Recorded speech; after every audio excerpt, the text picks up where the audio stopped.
Hey, my friends, welcome to another episode of the Extraordinary Family Life podcast. I am so excited to tell some amazing life stories today and catch up. I hope you guys are all doing well. I really do. I think about you a lot.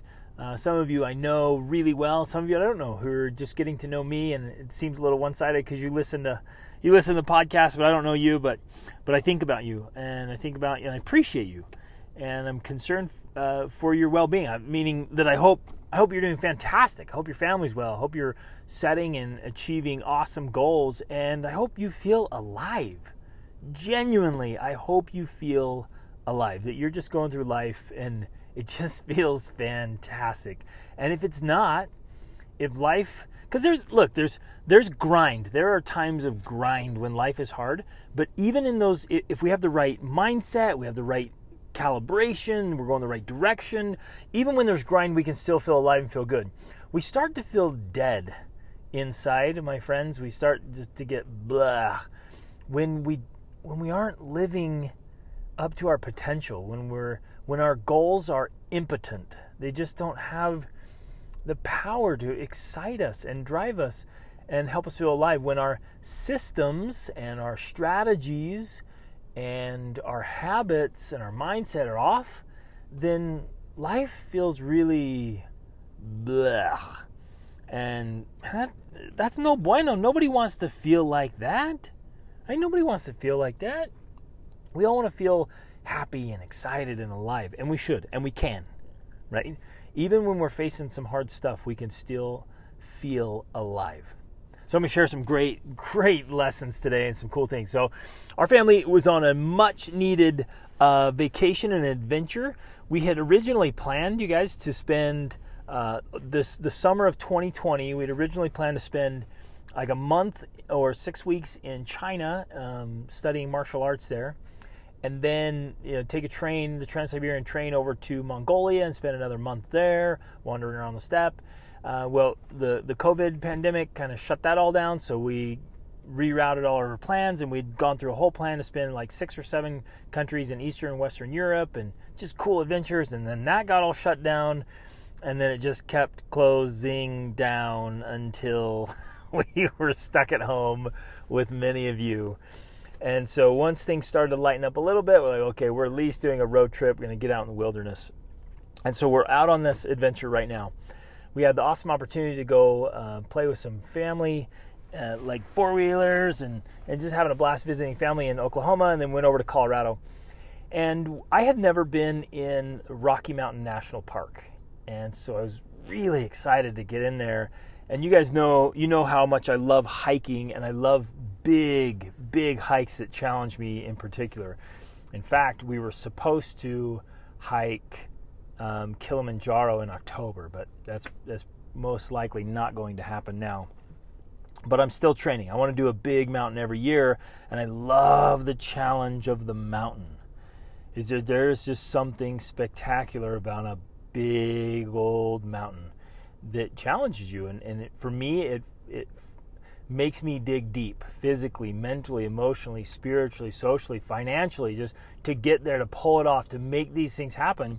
It's just I love it. I love the challenge that a mountain presents to me. I thrive there, and plus it's my happy place. I feel so alive when I'm in the mountains, and when I'm with my family, even better. So we took our whole family, and we planned on doing a 10-mile hike up through these amazing lakes. There's 3 lakes you hike up past, and you literally hike up this waterfall to get to the second lake, and then you hike up again to the third. And so we took the whole family, had to start early because of COVID restrictions from the government. We had to start really early to get in before the park actually opened. So we leave around 5, and it's cold because we're up in the mountains, and we got little ones, right? Our 2 younger ones are 6 and 3. And so they were tired. We had, just carry them out to the car and wrapped up in their blankies. And we hit the trailhead. It was still cold and still kind of dark when we started going. And so I knew ahead of time I'm going to be carrying kids. You don't do 10 miles in the mountains with that kind of elevation game without carrying some little ones. And I'm like, fantastic, bring it, right? I love this stuff. And my older boys are tough. They'll gladly carry some kids and some packs. So I had a heavy pack on because I'm packing lots of food and water and supplies for a family of 9, and our friends were there with us. And so I got a heavy pack and a little one, and I'm like, and she weighs 36 pounds, right? So I got my pack plus 36 pounds on my shoulders. I'm like, let's go do this thing.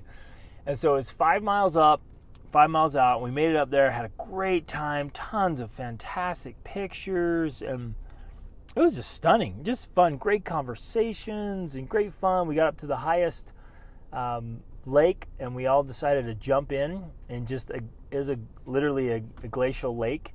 It was freezing. It was the kind of the ones, you guys, that hurt when you jump in. Oh man. But we've been practicing, as a family, we've been practicing the Wim Hof breathing method, and he holds the world record for staying in cold water. And we did not get anywhere close to any kind of record in this water, but I did practice controlling my breathing and staying in longer, not just jumping him out immediately, and trying to slow down my breathing, slow down my heart rate, and stay in control while, treading water in ice cold, freezing lake. It was awesome, really cool experience, and a lot of people jumped in. Some of the little ones jumped in. It was just it was a great experience, so fun. And so we hiked out of there, and on the way down, Sandriana, who's my 3-year-old, she had this burst of energy, and so we put her down on her little bare feet, and she ended up, probably doing half a mile, just running from rock to rock and jumping and just having a blast, just a riot, right? Just so much fun. It was such a great day. And you guys know, if you've been out doing hikes, it's usually the last few miles of a hike that are the hardest, because you're going down now. Getting up there was all right. You burn up your muscles. And then now going down, like, okay, your shoulder's hurting, your back's hurting, your hips sore, your knees are sore, ankles are sore, feet are sore, you're starting to get some blisters, muscles are burnt out. And this is when it starts to get challenging, right? On the way down. And so after, I had a nice little break there, just carrying my pack, which was still quite heavy. But no Sanji, right? And we were just watching her skip and jump and play and fall and get back up and go and taking more pictures. It was just the most picturesque place where you can see the pines and the Quakies and the lakes and these views, waterfalls. Just unreal. Just so much beauty. We live in such a beautiful world, my friends. I hope you get outside often to enjoy it. Even if it's just literally stepping outside and looking at the sky during the day or at night, just to do these kind of things. It's so, we just have to enjoy nature more. It's so grounding and so centering, so calming. It gives us so much perspective. Sometimes we get so worked up, and just stepping outside helps us get settled. So I knew Sanji was going to get tired and I was going to have to carry her again, right? And I was feeling the strain through my whole body, but I made a mental decision. And so as soon as I pick her up, I'm going all the way out without resting. Now, I know for some of you are like, that is crazy. Why would you do that?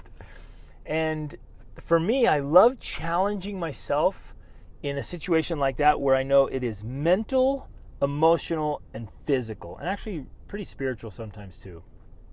I know I'm not going to injure myself, because if it were approaching an injury, I would stop. So I need to share that so some of you don't think, you're crazy, you're going to hurt yourself. If I feel an injury coming on, I'm done. But if it's just fatigue, and if it's just muscle burn or even a little blister or something, like, okay, I'm going to push through this, because I love to challenge myself and push my limits.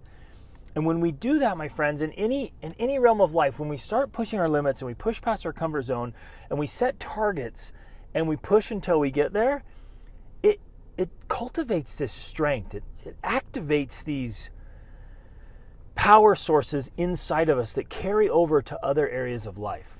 That's why they've done so many studies where they took this group of people, and it was a group of people they had kind of handpicked, this big group of people that they were dealing with some addictions and bad habits, and they were like smoking and drinking and kind of they particularly chose this group, and it was students, as I remember, right? And they wanted to see if there was just one thing we have them do and measure over months. If we just have them do one thing, which one thing would have the greatest impact across their whole life?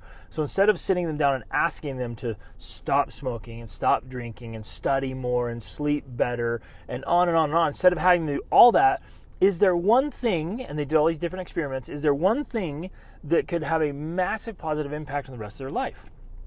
And they found out in the research, it was exercise. And so all they asked this group of people to do is like, are you willing to exercise? And I think it was maybe 4 or 5 times a week. And they all committed, during the time of the study, we will just exercise. So you just got to move your body. And it was like maybe 30, 45 minutes every day, 4 times a week, something like that. I don't remember the exact numbers. And then they just watched them. And the participants didn't know they were monitoring everything else. They just were evaluating all these things and assessing. And they found that by pushing their limits physically, by exercising physically, it made drastic and dramatic improvements to every area of their life. They slept better, they studied better, their relationships were better. Many of them smoked less, drank less, were watching TV less. They were just more engaged by life. And the one thing, it was just one thing that all they asked them to do was exercise regularly during the time of this study. It was amazing. And so that same thing holds true for all of us. When we push our limits, when we set and achieve goals, and we push past our comfort zone, and we push past that point where we're like, I really don't feel like doing this, right? That's the critical point. When you get to the spot where you're like, I just don't feel like doing this, that, my friends, is where you can change your life. And in fact, that's right along what Albert Gray called the common denominator of success. And if you haven't read or reread that article recently, please do so. It's one of my all-time favorites. Just several pages long, and you can just search it online.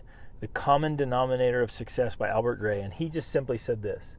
After studying success for a couple of decades, he found that there was only one thing that really separated successful people from unsuccessful people.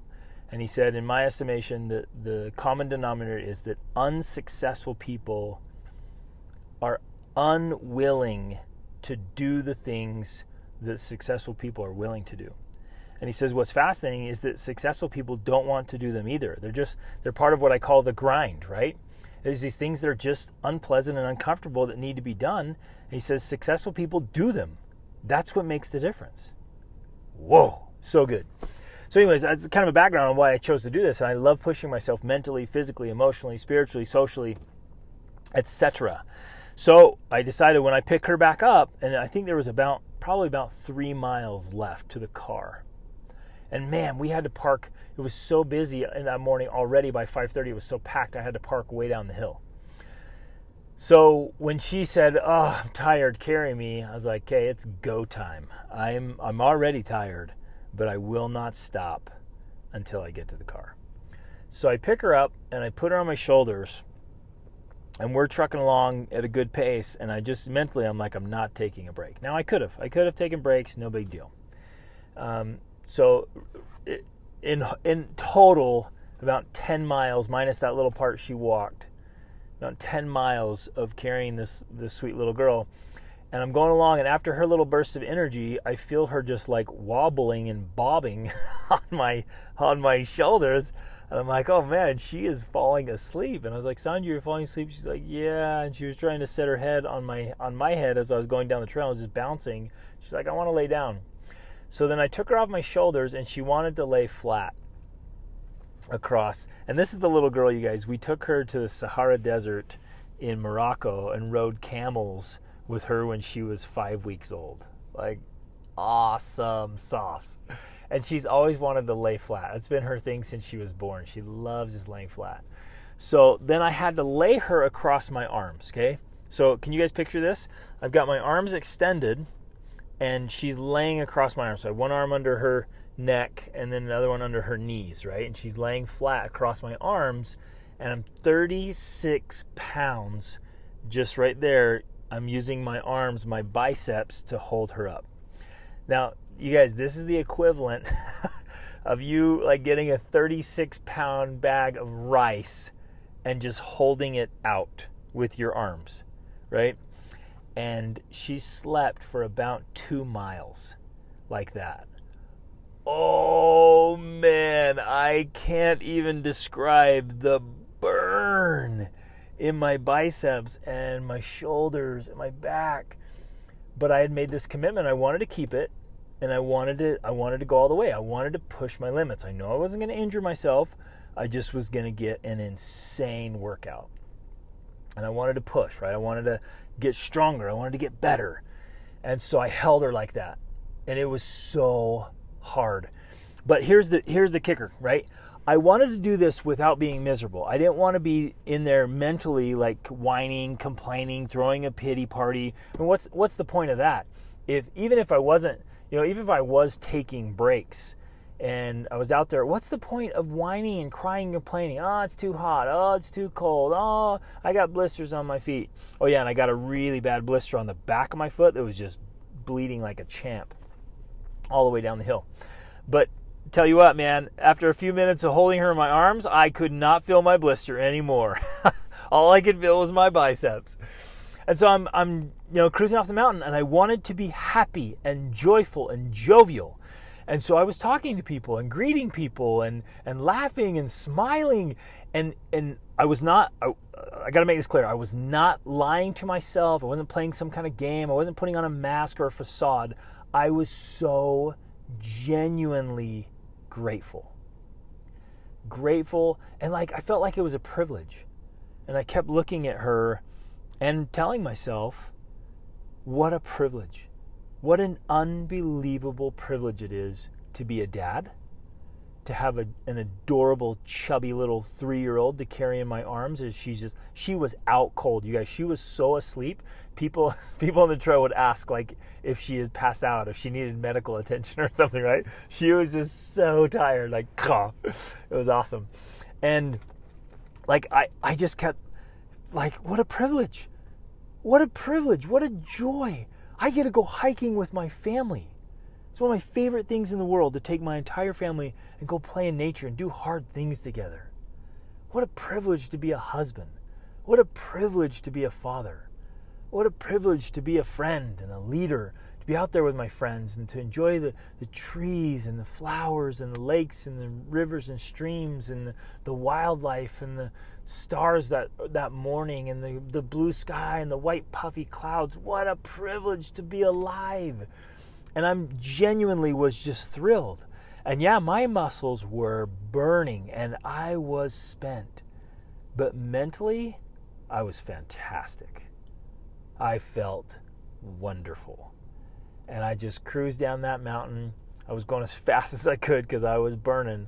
I got all the way down the parking lot and then had to walk down further to where the excursion was. Oh, and we all ran out of water. We'd packed a lot of water and we all ran out of water. And so getting back down there, and she woke up, probably a half mile back before we got to the car. She woke up, put her back on my shoulders, and we're cruising along. I actually even made a video while we were walking right before we got to the car that I posted on Instagram and Facebook, just teaching those principles and lessons.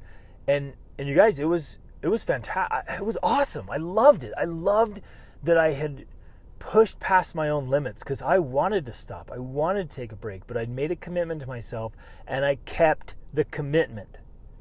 Nobody would have cared. Nobody would have said anything. In fact, nobody really knew about my commitment. It was just me. I had made a commitment to myself to push way past my limits, and I kept the commitment. That is so important. It's so important for our integrity. It's so important for the amount of trust we have in ourselves and that others have in us, and interestingly, that we have in others. And it's so important for how we feel about ourselves. Many people struggle to like themselves because they're constantly breaking commitments to themselves and to others. And we can't like ourselves when we're doing this. And it just literally felt absolutely fantastic to do hard things. And you guys know this already. I'm kind of preaching to the choir here. You know this. When you do hard stuff, you feel amazing afterwards because you're like, I did that. I didn't feel like doing it, but I did it. And that's in every area of life. And it's just a wonderful feeling. So we got down there, got all hydrated, and I was able to drive up and cheer people as they came in. There was a few that had gone in before us, and then several that came in after us, and cheer for them, and just have a wonderful time. It was so fantastic. Little did I know, that was on Monday. Little did I know how that was preparing me for what was to come on Saturday. But I get ahead of myself. On Tuesday morning, we're like, you know what? We are going to be insanely sore and tired, but since we're here, we got to do another hike. And we decided to wake up really early that morning and do a fast hike with just the older kids and busted up to a waterfall called Bridalveil Falls. And so we got up really early, headed up this dirt road into this trail, and we were cruising up this mountain. It was awesome and had a huge early morning reward. We walked around this bend, and there in some trees was this massive bull elk with this gigantic rack of antlers. It was so majestic, so stunning. And he was just munching leaves, and he stopped and looked over at us and then looked back and kept munching leaves. And we got up. He was right along the trail, so I got pictures and video, and we're maybe 10 or 15 feet from him. It was just stunning, so majestic, so noble. Oh man, it was amazing. So we booked it up to the waterfall, got some incredible views as the sun was rising, and then literally ran off that mountain. Made fantastic time. It was wonderful. So 2 days in a row. So then we skip ahead to Saturday, my friends. You ready for this? Oh yeah, and here's the big lesson. Like, when life gets crazy, here's the lesson. But I got to tell a story. So we ended up driving to Utah and more time in the Rocky Mountains, and I wanted to go do a hike called Pfeifferhorn. And it's actually a pretty challenging hike. At the top, at least, there's 2 sections that are pretty steep with a lot of loose dirt and loose rock. And it's just a challenging environment itself because you're slipping and sliding. It feels pretty unstable. And you have to go through some pretty major boulder fields. In one area, one traverse, it's kind of exposed on both sides. And you're just kind of, hands and feet, just climbing your way around these boulders, over and through and around these boulders, to get over to the main peak, which is pretty steep and scattered with rock, like I was saying. So we made good time as a group. We started early. It was cold, and we're packing all kinds of stuff. We packed way more water this time because we didn't want to run out. And so I actually, I went and bought a new 3-liter hydration sack for my sweetheart and put it in her bag, but that made it too heavy. So I ended up carrying her pack and my pack all the way to the top. So I had 2 packs, one on front, one on back, which is fine. I love that kind of stuff. No big deal. And so I'm packing that all the way up. We made great time. Again, pictures, fun, jumping on big boulders and crossing streams. Just gorgeous pictures. Check out my Instagram, my wife's Instagram. We found, we even ended up taking some family shots and portraits and stuff in this one area. The setting and the backdrop was unreal. Just the Rocky Mountains and the sun rising. It was so special, so beautiful. Alpine lakes and rivers. It was really wonderful. So we get all the way top. We made good time, feeling fantastic. Still early in the morning. And we get across the boulder field. It was kind of sketch, right? And I know some of our group was pretty nervous because it's got exposure on both sides, meaning it just drops off both sides. And it's kind of technical, working your way around the boulder fields. And then we get to the main, and we'd already done kind of a rough zigzag climb up a steep part. So we get to the main peak, and now it's covered with loose rock, loose dirt. And everyone's just kind of trying to pick their way up. And inevitably, there's going to be rock falling and dirt falling. It's going to happen on a field like that. Every one of us is going to kick something loose, right? And you just got to watch out and call for it. So Rachel and I and my brother and his little boy were near the back. And there was actually, I don't know how many people were on that section of the trail. Maybe a total from top to bottom, maybe 30 or 40 people kind of spread out over this peak. And we're kind of trying to find our way up, and we're slipping, and everyone's slipping, and you're just trying to work your way, and you're a little nervous. And all of a sudden I look up, and this huge rock, huge as in a little bit bigger than a microwave, breaks loose. And it's 100 feet above us, and starts crashing down and starts bringing all kinds of rocks with it. So really terrifying. So all my my time, with rock climbing and mountaineering, you yell rock. Whenever there's rock, you yell rock. So I start yelling rock, rock, rock, just to warn everyone around me and everyone below us, because there was people below us. I literally just instinctively, I grab Rachel, my wife, around the waist, and we jump. And I jump across this little ravine because I am getting out of the way. And so she doesn't even remember this because she's like, it felt so weird. Like I picked her up and I just had her in my arms and we jumped. And I cleared this whole ravine and got her out of the way. I wasn't going to stay around and look and try to dodge anything. I'm like clearing out. And so I got her out of the way and I'm still screaming, rock, rock, rock, rock, rock. And I'm watching this thing go down. And so it gets, maybe 100 feet to us and then it goes another 100 feet or so down to the people below us. And everyone's trying to scatter and they're jumping. And remember, you're on a steep mountainside with all kinds of loose rock. And so you're trying to jump around that stuff and trying to be agile and get out of the way. And most people cleared. One guy, fell, scratched up his arm really good. But the big rock was just heading towards one young man. And he was trying to get out of the way. And it ended up, bouncing back and forth. And it was just all over the place. You never know which way it's going. And he jumps right at the last minute. And I see the rock just take out his feet. And so I go running down the mountain, sprinting, because I immediately go into EMT mode, right? I'd had the privilege to work on an ambulance before, and I have taken all kinds of training in wilderness training and stuff. So, man, I'm booking down the mountain, and I'm calling rocks, so people cleared, and I'm like, I'm coming. And I'm just running down there, and I get down there, and again, it's tough. It's a tough environment because it's steep and it's loose. So I'm trying to find my own footing. I throw my pack. I get down to him. He's in shock, right? The adrenaline's pumping. His shoe is missing. So it had clipped his left foot. And it just shredded his shoe and yanked it off. And then I see some blood in his sock. And I do a really quick assessment. Head to toe. I'm talking to him. He's awake. He's alert. He's like, oh, I'm okay. And I can tell adrenaline's pumping. I'm like, okay, where did it hit you? Where did it hit? And he's like, just my foot. I'm like, anywhere else? Any fall, any scratch, any other hits, any breaks, anything else? I'm assessing everything. So I quickly discover it's just his foot. So with his permission, I start talking to him. I take off his sock.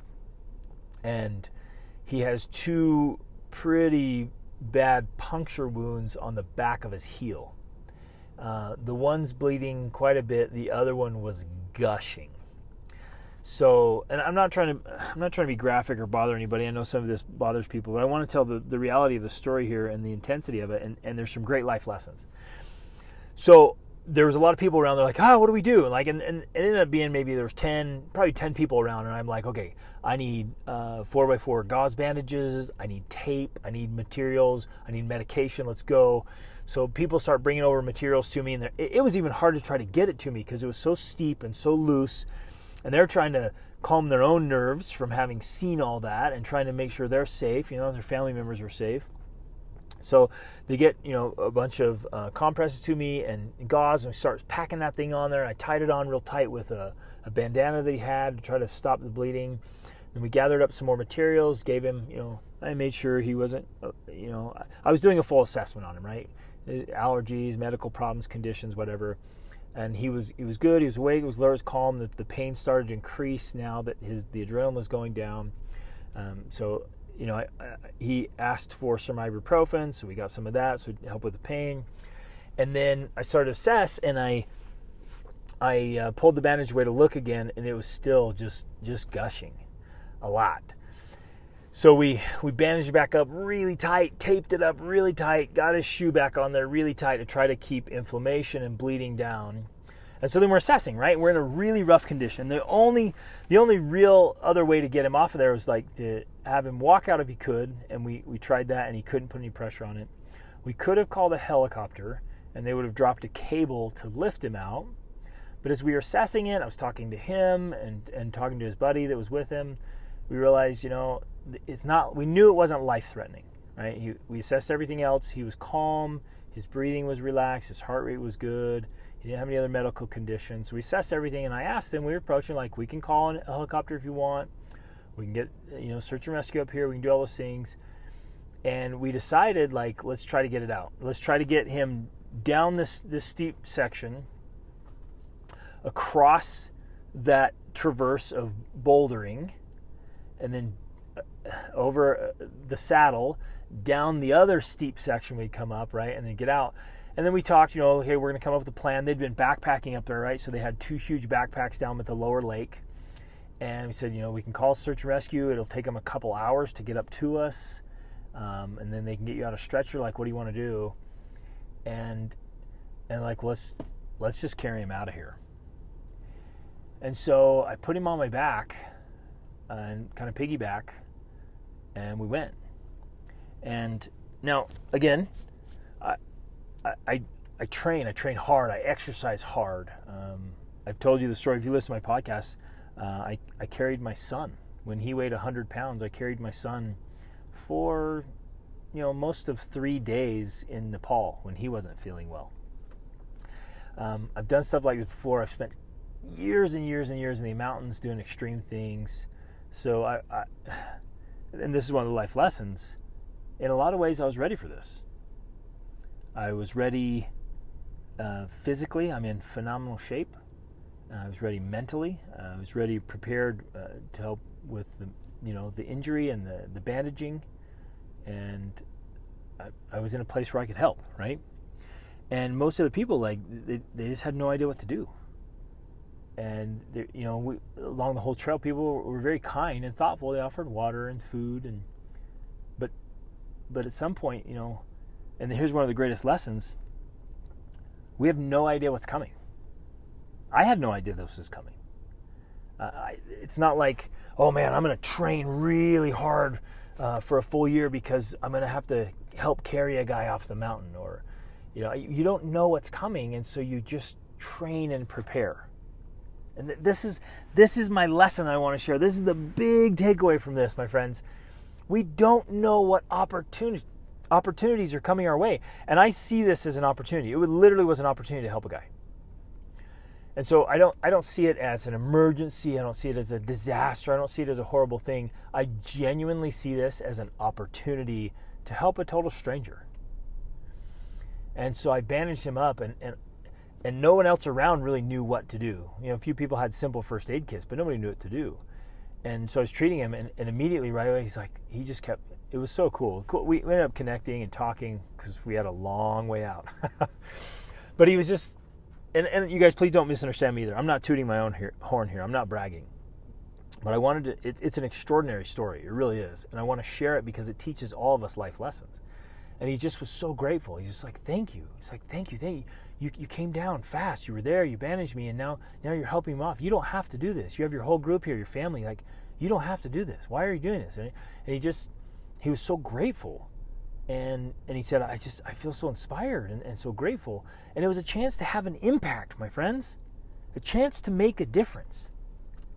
So I loaded him on my back and grabbed my poles and just started working my way slowly off.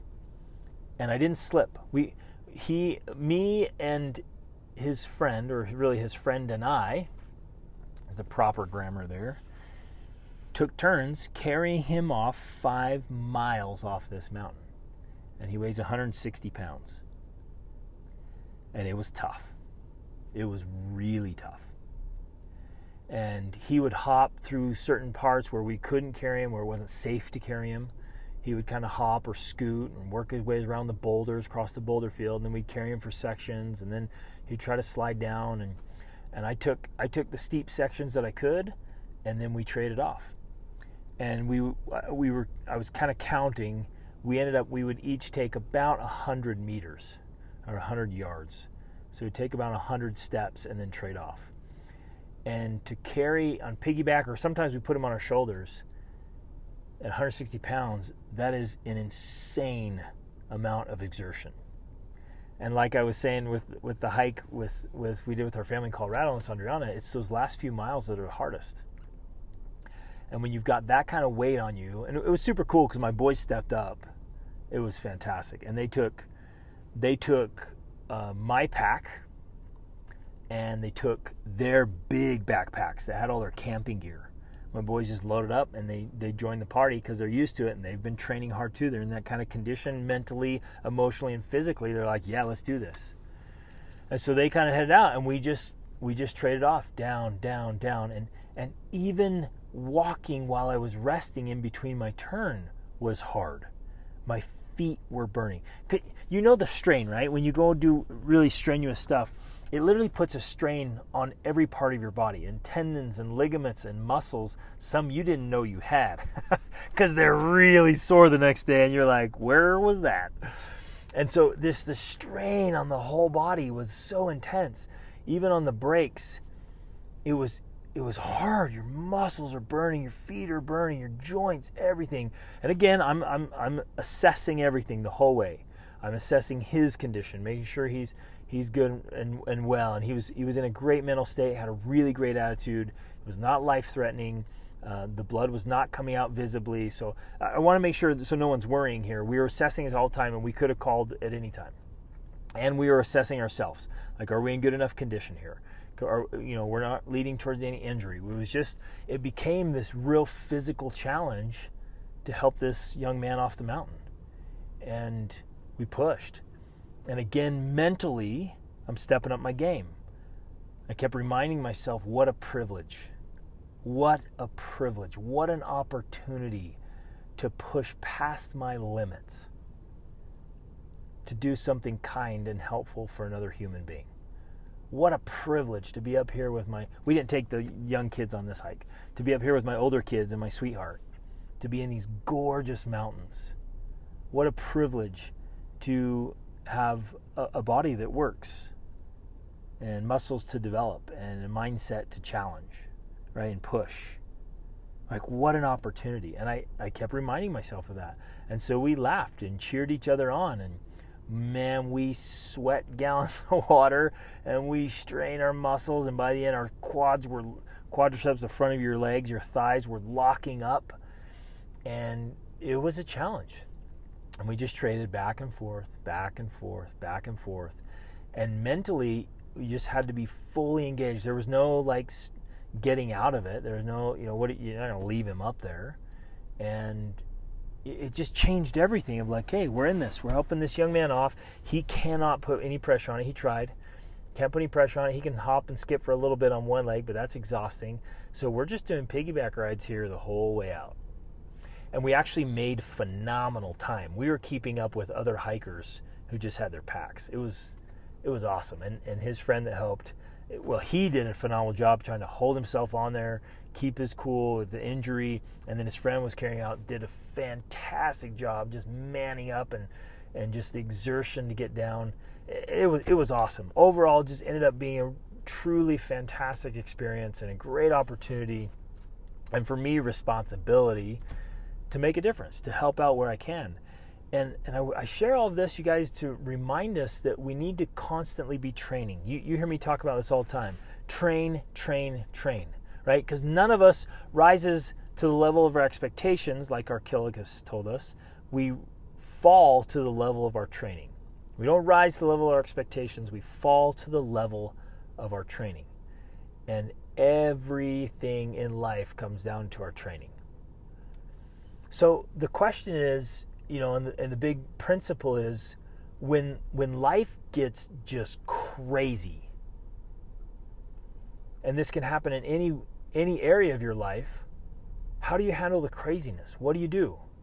Well, it all comes down to your training. Because in those moments of stress or fear or exhaustion or urgency or emergency or whatever it is, whatever comes along in life, in those moments, we all fall to the level of our training. So in a lot of ways, I want to raise a warning voice and an encouraging voice to train. Every day, train. Right? Trade your entertaining for training. Right?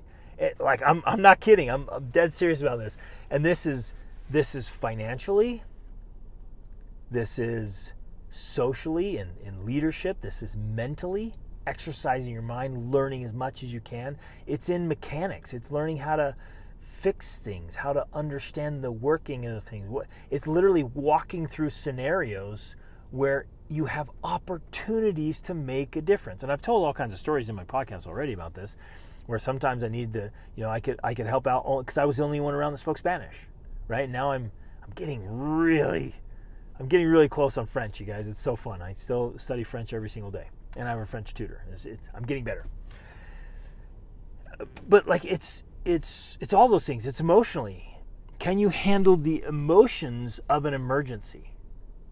A lot of people can't. They just collapse. They check out.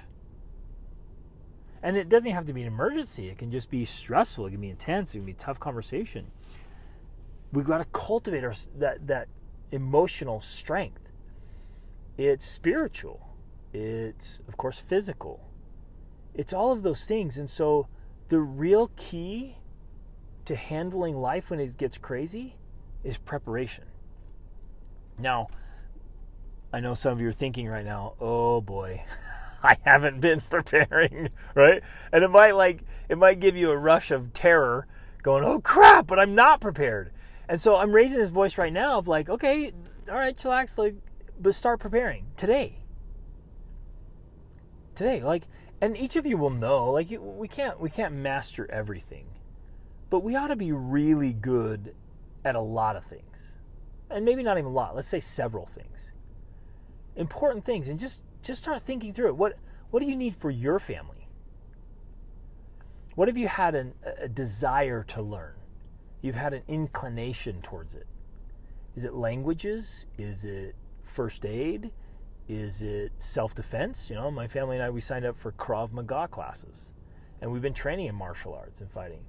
Is it self-defense? Is it finances? Is it food storage or emergency preparedness? Is it just love and kindness? Is it listening, right? We need a lot of expert listeners. We need people that can listen. We need people that can lead, that can help people. We need leadership and social skills. What is it for you? Is it counseling, guiding, coaching? Is it being a role model? You with me? You know what I'm saying?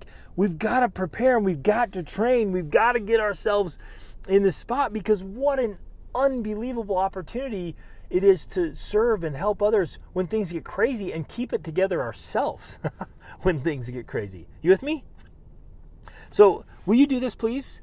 And we take this serious. It's interesting. When you and I, when we finally take serious things seriously, we start getting results. And I want to challenge you to do that. Get serious about preparing yourself and preparing your family. Not in a fearful way. Please don't misunderstand me. Not in a fearful way. Not in a panic way. Not in the sky is falling kind of way. But just in this, I see it as opportunities. There are opportunities to make a difference. There are opportunities to serve and help. There are opportunities to step in when somebody really needs you. But my friends, when the time to perform has arrived, the time to prepare has passed. That's just the way it is. When the time to perform has arrived, the time to prepare has passed. So I want to challenge you to prepare. Read the books. Get the coaching. Invest in yourself. Invest in your family. Get ready. Get your kids ready.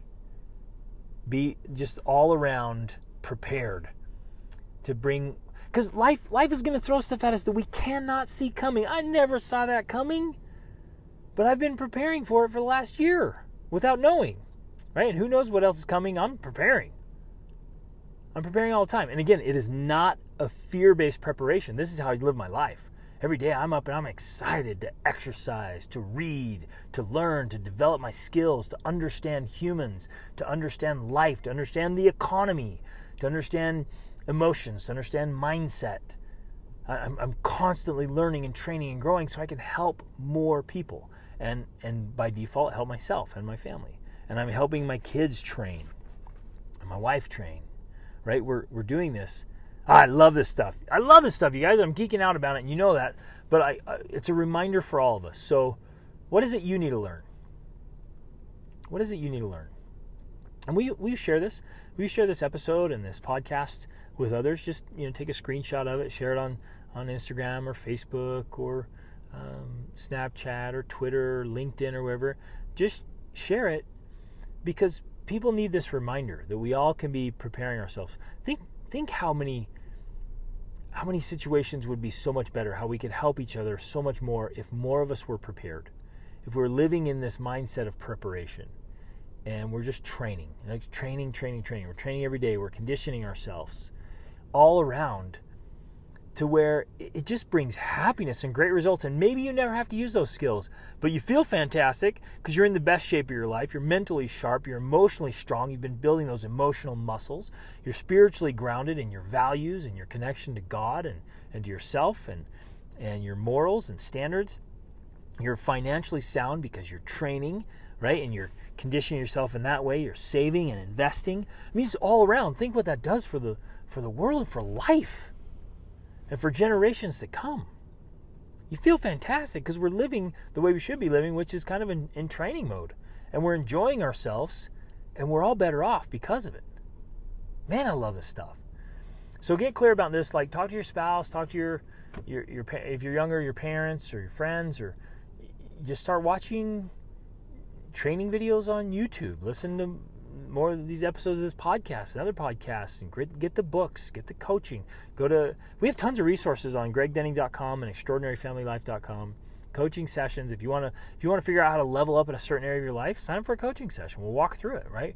We'll create a whole plan for your life of like how you're just going to nail it and become your very best self, right? And maximize your potential. Because we have opportunities, and for some of us, responsibilities and a moral obligation. Like for me personally, I have a moral obligation to make the most of myself so I have the opportunity to help others, right? Love this stuff, man. I love it. All right, so what are you going to do? Write it down and then create a plan. So first thing is, what are you going to do? What do you need to prepare more on? And I think a lot of you will know already. You'll have kind of some intuition, and maybe you've already known. You're like, I knew I needed to do that. We just need to do it. Pull the trigger. Don't wait anymore. Take action today, right? Never leave a moment like this without taking action. So if you have an insight right now, inspiration and aha, take action. So sign up for the class. Write it down. Schedule it, because the things we schedule are the things that get done.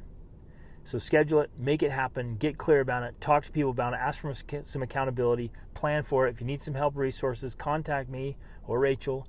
Like, let us help, and let's all create the extraordinary family life we want. Prepare ourselves so that when life gets crazy, we're ready. We're ready. And we can say, all right, bring it on. Let's go. And it's opportunities to make a difference and live a genuinely extraordinary life. Love you guys. Remember, every day we are training for greatness. Reach upward.